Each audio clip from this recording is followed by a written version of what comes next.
நெல்லையில் படுகொலை செய்யப்பட்ட ரவுடி தீபக் ராஜா உடலை உறவினர்கள் பெற்றுக் கொண்டனர். கொலை குற்றவாளிகள் கைது செய்யப்பட்டிருக்கக்கூடிய நிலையில் உடலை பெற்றுக் கொண்டிருக்கிறார்கள். அது தொடர்பான காட்சிகளையும் செய்திகளையும் பார்த்து வருகிறோம். மேலும் விவரங்களை கொடுப்பதற்காக செய்தியாளர் ராஜா இணைப்பில் இருக்கிறார். பேசலாம் ராஜா, இது தொடர்பான முழு விவரங்கள். திருநெல்வேலி பாளையங்கோட்டை கேடிசி நகர் பகுதியில் உள்ள தனியார் உணவகம் முன்பு தீபக் ராஜா என்ற இளைஞர் மர்ம நபர்கள் வெட்டி படுகொலை செய்யப்பட்டார். இந்த சம்பவத்தை தொடர்ந்து பாளையங்கோட்டை போலீசார் வழக்கு பதிவு செய்து விசாரணை மேற்கொண்டு வந்தனர்.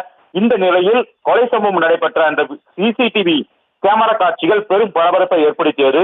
இந்த நிலையில் 6 தனிப்படைகள் அமைத்து நெல்லை மாநகர காவல்துறை துணை ஆணையாளர் தலைமையில் குற்றவாளிகள் தேடும் பணி தீவிரமாக நடந்து வந்தது.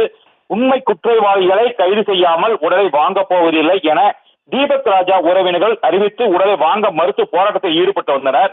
இந்த நிலையில் 6 தனிப்படைகள் அமைக்கப்பட்டன. 6 தனிப்படை அமைக்கப்பட்டு சுமார் 8 பேர் இதுவரை கைது செய்யப்பட்டுள்ளனர். இந்நிலையில் 7 நாட்களுக்கு பிறகு உறவினர்கள் உடலை பெற்றுக் கொள்வதாக இன்று காலை தினத்தில் சம்மதம் தெரிவித்தனர். தொடர்ந்து தீபக் ராஜா அவரது உடற்கூறு ஆய்வு செய்யப்பட்டு தற்பொழுது அவர் குடும்பத்தினரிடம் ஒப்படைக்கப்பட்டிருக்கிறது. பாளை அரசு மருத்துவக் கல்லூரி மருத்துவமனையில் இருந்து ஆம்புலன்ஸ் மூலம் அவரது சொந்த ஊரான வாகைக்குளத்திற்கு எடுத்துச் செல்லப்படுகிறது. அதனைத் தொடர்ந்து இறுதிச் சடங்கு அங்கு நடைபெறுகிறது. முன்னெச்சரிக்கை நடவடிக்கையாக திருநெல்வேலி மாநகர பகுதியில் 500க்கும் மேற்பட்ட போலீசார் பாதுகாப்பு பணியில் ஈடுபட்டிருக்கின்றனர்.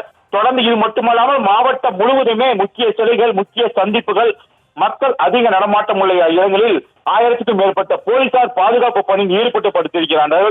தொடர்ந்து மாவட்டம் முழுவதும் 2000க்கும் மேற்பட்ட போலீசார் பாதுகாப்பு பணியில் ஈடுபட்டு இருக்கின்றனர்.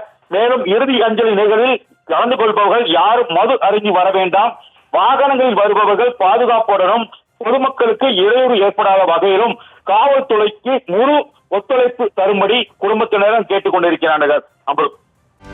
செய்திகளை உடனுக்குடனும் துல்லியமாகவும் தெரிந்து கொள்ள சப்ஸ்கிரைப் பண்ணுங்க.